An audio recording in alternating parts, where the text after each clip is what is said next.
श्री कृष्ण कहते हैं कि हम सभी के जीवन में रिश्ते बेहद महत्वपूर्ण होते हैं। कुछ रिश्ते हमें जन्म से ही मिले होते हैं और कुछ रिश्ते हम खुद बनाते हैं। वहीं जरूरी नहीं है कि हम हर रिश्ते को खुश रख सकें या फिर दुख की घड़ी में सभी रिश्ते हमारे साथ हो। कभी कभी करीबी रिश्तों में भी आपसी मतभेद की वजह से कड़वाहट पैदा हो जाती है। कई बार रिश्तों के टूटने तक की नौबत आ जाती है। रिश्ते बड़े नाजुक होते हैं, इसलिए हमें अपने रिश्तों को मजबूत बनाने के लिए प्रयास करना चाहिए और इनकी अहमियत को समझना चाहिए। कुछ रिश्ते जीवन भर के लिए होते हैं एवं हमारे जीवन के हर सुख दुख में हमारे साथ खड़े होते हैं। वहीं कुछ रिश्ते ऐसे होते हैं जिनसे हम भावनात्मक रूप से जुड़े होते हैं और जिनके होने से ही हर मुश्किल और चुनौती का मुकाबला करने की हिम्मत आती है और आगे बढ़ने का प्रोत्साहन मिलता है। रिश्ते हमारे जीवन चक्र को आसान और सफल बनाने में हमारी मदद करते हैं। इसलिए हम सभी को पूरी ईमानदारी और सच्चाई के साथ अपने जीवन के हर रिश्ते को निभाना चाहिए, चाहे वह माँ बाप का रिश्ता हो, पति पत्नी का रिश्ता हो, भाई बहन का रिश्ता हो या फिर दोस्ती का रिश्ता ही क्यों ना हो। हमें सदैव इन रिश्तों का सम्मान करना चाहिए, इनकी अहमियत समझनी चाहिए एवं अपने रिश्तों को मजबूत बनाने के लिए प्रयास करते रहना चाहिए। हम सभी हर रिश्ते से किसी न किसी तरीके से भावनात्मक तरीके से जुड़े होते हैं। वहीं कई बार रिश्तों में सही गलत की पहचान कर पाना भी मुश्किल होता है। अच्छे बुरे के चक्कर में हम इनमें उलझते ही चले जाते हैं और रिश्ते बिगड़ जाते हैं, जिनकी वजह से इंसान बुरी तरह टूट जाते हैं। कई बार तो लोग रिश्ते टूटने की वजह से डिप्रेशन तक का शिकार हो जाते हैं। इसलिए ऐसी नौबत ना आए, हमें वक्त रहते रिश्तों की कद्र करनी सीखनी चाहिए। जरूरी नहीं कि प्यार होने के लिए खून का रिश्ता होना जरूरी है। मैंने कई अपनों को लड़ते देखा है, कई गैरों को एक साथ प्यार से रहते देखा है। रिश्ते वही बेहतर बने रहते हैं जहां खुद को दूसरों से बेहतर दिखाने की होड़ नहीं लगी रहती है। रिश्ते चलते हैं इसी शर्त पर है कि एक दूसरे पर कोई कानून या बंदिशें ना लगाई जाए। रिश्तों में मतभेद तो होते रहते हैं, पर रिश्ते वहां टूट जाते हैं जहां मनभेद हो जाते हैं। जो बुरे वक्त में मददगार नहीं बन सकते वो सच्चे रिश्तेदार कभी नहीं बन सकते। रिश्तों के बीच दूरी इसलिए बढ़ जाती है क्योंकि उनके पास नजदीक आने का वक्त ही नहीं होता। जरूरी नहीं कि रिश्ते निभाने के लिए अक्सर मिले, पर इतनी नजदीकियां जरूर बनाए रखना कि वापस मिलने का अवसर मिले। रिश्तों का हाल मौसम जैसा हो गया है, अपनी जरूरतों के हिसाब से बदलते रहते। रिश्तों में तकरार होती ही रहती है, पर उसकी वजह से रिश्तों में दरार नहीं आनी चाहिए। जब बुरा वक्त आता है तब पता चलता है कि कितने रिश्तेदार हैं और कितने सिर्फ जानने वाले।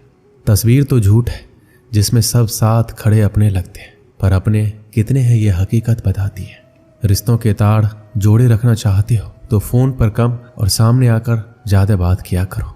रिश्तों की अहमियत को कभी पैसों के तराजू से मत तौलना। इस गलती की कई लोग बहुत भारी रकम चुका चुके हैं। फर्क होता है सच्चे रिश्तेदारों और जानने वालों के मिलने में। अपने प्यार से मिलते हैं और जानने वाले मतलब से मिलते हैं। जब भी मिलो किसी अपने से तो प्यार से मिलना। वक्त का कोई भरोसा नहीं, क्या पता ये तुम्हारी आखिरी मुलाकात हो। गैर सा रिश्ता तो कभी कभी अपने भी नहीं निभाते। जो इंसानियत समझ लेते हैं उन्हें रिश्तों की अहमियत समझने में मुश्किल नहीं होती। जो एक दूसरे के मन का भार मिलकर उठाते हैं वही सच्चे रिश्तेदार होते हैं। माँ बाप का अपनापन भी अलग ही होता है। वो अपने बच्चों के बारे में सोचते सोचते अपने बारे में सोचना ही छोड़ देते। अगर हर व्यक्ति अपना व्यवहार सही कर ले तो काफ़ी कम होगा कि उसे रिश्तेदार गले लगा ले। रिश्तों का अर्थ है दो व्यक्ति जो एक दूसरे की मदद करें, ना कि अपना मतलब निकाल कर मतलब ही बन जाए। घर पैसों से चलता है पर एक कुल रिश्तों से चलता है। हर बार साबित करने की कोशिश में आप कुछ साबित नहीं कर पाएंगे। कभी कभी कुछ कहने से चुप रहना ही बेहतर है। रिश्ते खत्म करने से मुश्किलें खत्म नहीं होगी, शायद दोनों साथ रहेंगे तो मुश्किलें भी आसान हो जाएंगी। रिश्ते वही अच्छे होते हैं जहां दोनों को कहने का बराबर हक मिले। आज रिश्तों की हकीकत ये हो गई है कि सारे रिश्ते झूठे हो गए हैं। आजकल मदद भी रिश्तों में इसलिए ही होती है कि अगर कभी लड़ाई हुई तो एहसान गिना सके। रिश्ते वही है, बस मायने बदल गए। अब हाथ मिलते हैं पर दिल नहीं मिलते। आज के इस दौर में घर में रहने वाले बहुत होते हैं पर साथ देने वाला कोई नहीं होता। श्री कृष्ण कहते हैं जिंदगी में कभी कभी ऐसा वक्त भी आता है जब इंसान अंदर से टूट जाता है, अंदर से मर सा जाता है। ऐसा लगता है सारी परेशानियां मेरी जिंदगी में ही क्यों है। ऐसा लगता है मुसीबतों ने चारों तरफ से घेर लिया हो, जैसे किसी चक्रव्यूह में फंस गए हो। हर चीज में फेल हो जाते हैं, रिलेशनशिप में, कैरियर में, हर चीज में हार जाते हैं। ऐसा लगता है जैसे हर बात उल्टी हो रही है, हर चीज गलत हो रही है और मेरे साथ ही ऐसा क्यों हो रहा है। ऐसे दुखों में उलझ के रह जाते हैं जैसे कोई रास्ता ही नहीं दिखाई देता। कई लोग तो इतने टूट जाते हैं अंदर से कि उन्हें लगता है कि ऐसी जिंदगी से तो हम मर जाएं। अगर जिंदगी में इतने ही दुख है तो क्या फायदा ऐसे जीवन का। पर एक बात आप हमेशा याद रखना, दुख चाहे कितना भी बड़ा क्यों ना हो, पर हिम्मत दुख से हमेशा बड़ी होती है। जब भी आपकी जिंदगी में कोई दुख आए, कोई परेशानी आए, तो अपनी हिम्मत को इतना बड़ा कर दो कि आपका दुख उसके आगे छोटा पड़ जाए। हर इंसान को इस दौर से गुजरना ही होता है। ये परेशानियां, ये दुख इंसान को अंदर से बहुत मजबूत बना देती है। जिंदगी में कभी आपके सामने कोई दरवाजा बंद हो जाए तो समझ लेना अब कोई बड़ा दरवाजा खुलने वाला है। जब कोई रिश्ता टूटता है या दिल टूटता है तो लोग उस दर्द को सह नहीं पाते, और जब कुछ वक्त गुजर जाता है तो कहते हैं अच्छा हुआ वो रिश्ता मेरी जिंदगी से चला गया। अगर उस रिश्ते में हम रहते तो हमारी जिंदगी खराब हो जाती। कई बार कुछ चीज़ें हमारी ज़िंदगी में ऐसी ही होती हैं, हमें लगता है हमारे साथ ऐसा क्यों हो रहा है। आगे चल के वो चीज़ें हमारे बेहतर भविष्य की ओर लेकर आती है। बहुत समय पहले की बात है, एक प्रसिद्ध ऋषि गुरुकुल में बालकों को शिक्षा प्रदान किया करते थे। उनके गुरुकुल में अनेक राज्यों के राजकुमारों के साथ साधारण परिवार के बालक भी शिक्षा प्राप्त करते थे। उस दिन वर्षों से शिक्षा प्राप्त कर रहे शिष्यों की शिक्षा पूर्ण हो रही थी और सभी बड़े ही उत्साह से अपने घर लौटने की तैयारी में थे। जाने के पूर्व ऋषिवर ने सभी शिष्यों को अपने पास बुलाया। सभी शिष्य उनके समक्ष आकर एकत्रित हो गए। ऋषिवर सभी शिष्यों को संबोधित करते हुए बोले, प्रिय शिष्यों, आज आपका इस गुरुकुल में अंतिम दिन है। मेरी इच्छा है कि यहाँ से प्रस्थान करने के पूर्व आप सब एक दौड़ में सम्मिलित हो। ये एक बाधा दौड़ है जिसमें आपको विभिन्न प्रकार की बाधाओं का सामना करना होगा। आपको कहीं कूदना होगा, कहीं पानी में दौड़ना होगा। सारी बाधाओं को पार करने के उपरांत अंत में आपको एक अंधेरी सुरंग मिलेगी जो आपकी अंतिम बाधा होगी। उस सुरंग को पार करने के उपरांत ही आपकी दौड़ पूर्ण होगी। तो क्या आप इस दौड़ में सम्मिलित होने के लिए तैयार हैं?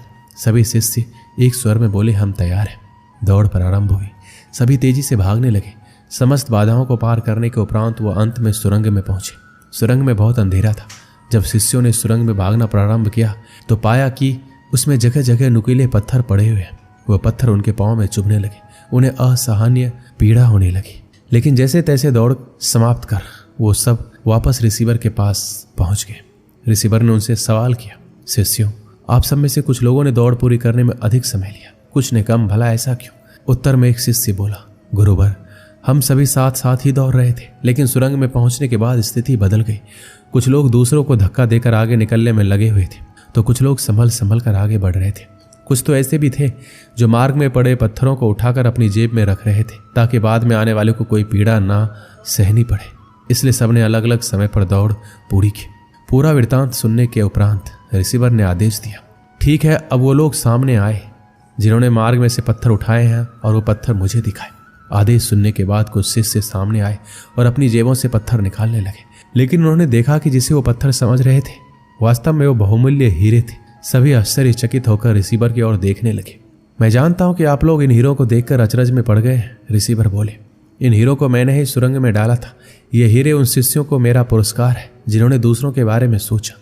शिष्यों, यह दौड़ जीवन की भागम भाग को दर्शाती है, जहाँ हर कोई कुछ न कुछ पाने के लिए भाग रहा है, किंतु अंत में समृद्ध वही होता है जो इस भागम भाग में भी दूसरों के बारे में सोचता है और उनका भला करता है। अतः जाते जाते ये बात गांठ बांध ले कि जीवन में सफलता की इमारत खड़ी करते समय उसमें परोपकार की ईंट लगाना ना भूले। अंततः वही आपकी सबसे अनमोल जमा पूंजी होगी। दोस्तों, इस वीडियो में बस इतना ही। मिलते हैं अगली वीडियो में। अपना ख्याल रखिएगा। जय श्री कृष्ण।